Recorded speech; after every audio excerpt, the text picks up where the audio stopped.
Dicen que la mayor parte de nuestro ADN es basura, que no sirve para nada, que está ahí como si fuera un error de la evolución, ocupando espacio sin aportar funciones reales. Pero, ¿y si eso fuera una mentira muy conveniente?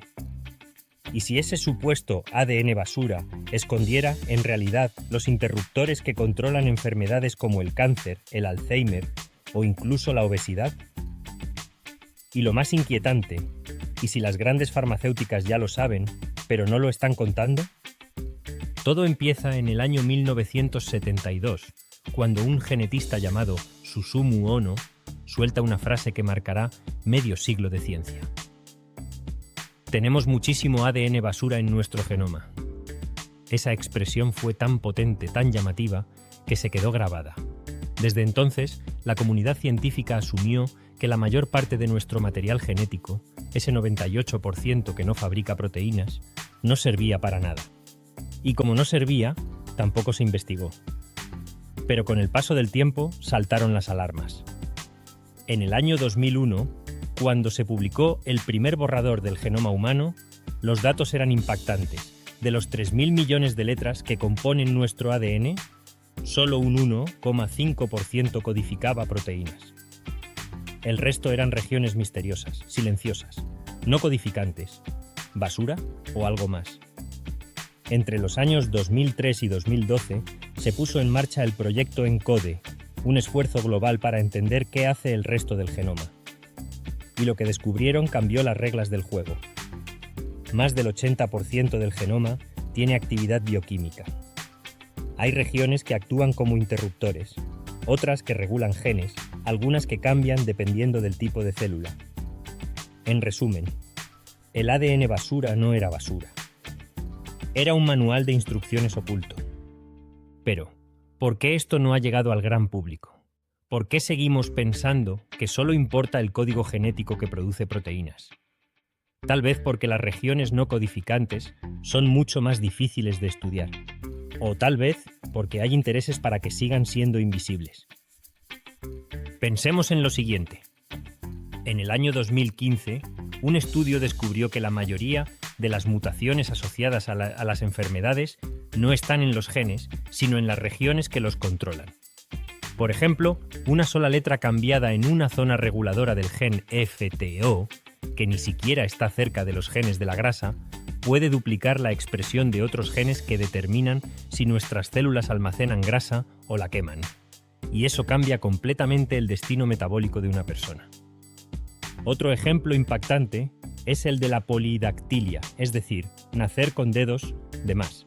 Resulta que un pequeño error en un interruptor situado a 1 millón de letras de distancia del gen responsable puede activar ese gen en el momento equivocado y provocar una malformación, todo sin tocar el gen en sí, solo tocando el control remoto. Ahora toma nota. En el año 2016, la farmacéutica Biogen lanza el primer medicamento aprobado que actúa sobre una región no codificante. Se llama Spinraza y trata la atrofia muscular espinal, una enfermedad genética mortal en niños. ¿Cómo lo hace? En lugar de atacar el gen, este medicamento se une sobre un fragmento del ARN que normalmente bloquea un exón. Es decir, reescribe el mensaje antes de que se traduzca en proteínas. Un hackeo del sistema. Y funciona. Años después, en el 2023, llega otra bomba. Se aprueba una terapia genética llamada Exacel, que utiliza la técnica CRISPR para editar el potenciador del gen BCL11A. Esta edición reactiva la hemoglobina fetal, apagando los síntomas de la anemia de células falciformes. Lo fascinante es que no se toca el gen defectuoso, se toca el interruptor. Entonces, si las dianas terapéuticas están en estas regiones olvidadas, ¿por qué no vemos más avances? ¿Por qué no vemos más noticias? Aquí es donde la sospecha crece. Las empresas farmacéuticas, como cualquier industria, viven de la exclusividad. Las regiones no codificantes no se pueden patentar con tanta facilidad como un gen, una enzima o una proteína. Son más difíciles de proteger. Por eso, muchas compañías optan por mantener en secreto sus hallazgos. Lo registran como propiedad industrial. No lo publican. Además, las investigaciones negativas, es decir, las que no dan resultado, rara vez se publican.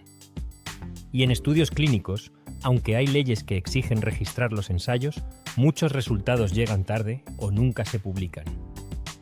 En los Estados Unidos, un estudio mostró que más del 50% de los ensayos clínicos no se reportan a tiempo. ¿Qué están ocultando? Y hay más. ¿Sabías que una buena parte del genoma humano proviene de antiguos virus? En torno al 8% de nuestro ADN son restos de retrovirus que se integraron en nuestras células hace millones de años. Uno de ellos, llamado sincitina, fue reciclado por nuestro cuerpo para formar la placenta. Es decir, gracias a un fragmento que se creía inútil, hoy podemos tener embarazos. ¿Cuántos otros secretos como este están esperando ser redescubiertos? También tenemos casos llamativos que nos hacen cuestionar todo. En el año 2007, un equipo eliminó regiones ultraconservadas del ADN en ratones, zonas que se mantienen idénticas en múltiples especies, y los ratones nacieron sanos, sin aparentes problemas. ¿Cómo puede ser? Quizás otras regiones compensaron la pérdida, o quizás aún no sabemos qué buscar. La cuestión es que seguimos utilizando una metáfora equivocada. El ADN no codificante no es basura. Es como el sistema nervioso de una casa. Interruptores, cables, sensores, todo lo que no se ve, pero controla lo que sí funciona. Y mientras sigamos ignorándolo, seguiremos viendo solo una parte de la historia. Detrás de cada gen hay capas de regulación. Elementos que dicen cuándo, dónde y cuánto se expresa. Cambiar un solo punto en un promotor, por ejemplo, puede activar genes como TERT, implicados en cánceres como el melanoma. Eso ya se está usando como biomarcador, pero también podría usarse para frenarlo. ¿Por qué no se hace? Las terapias basadas en microARN, ARN largo no codificante y silenciamiento genético han tenido avances, pero también reveses. Algunas se han detenido por efectos secundarios graves, otras simplemente desaparecen de los titulares. ¿Casualidad?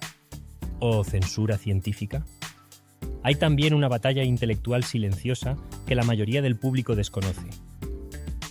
Cuando el proyecto ENCODE afirmó que más del 80% del genoma tenía función bioquímica, muchos genetistas evolutivos pusieron el grito en el cielo.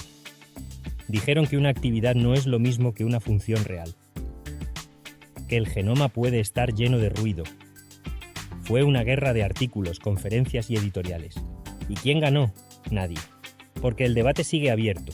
Mientras tanto, cada año se descubren más regiones del genoma humano que actúan como interruptores, sensores, potenciadores o barreras. Y algunas de ellas están entrando poco a poco en ensayos clínicos como posibles dianas para enfermedades que antes se creían imposibles de tratar. Pero aún así, hay un silencio extraño en la industria farmacéutica. Demasiada cautela, demasiadas patentes ocultas, demasiadas verdades a medias.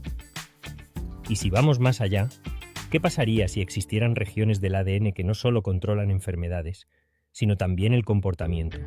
¿Qué pasa si algunos fragmentos no codificantes regulan, por ejemplo, la ansiedad, el sueño, la respuesta al estrés? Hay estudios que apuntan en esa dirección, pero no se habla mucho de ellos. ¿Por qué? Quizás no es que falte información, quizás nos están dando solo una parte. La parte que se puede vender, la parte que encaja en una patente, la parte que se puede controlar. Entonces, ¿estamos ante un salto revolucionario en la medicina que nos permitiría reprogramar nuestras enfermedades desde los interruptores ocultos del genoma? ¿O estamos ante el mayor secreto silenciado por las farmacéuticas para que ese conocimiento no llegue nunca a nosotros? Suscríbete, activa la campanita, comparte y cuéntame tu opinión en los comentarios.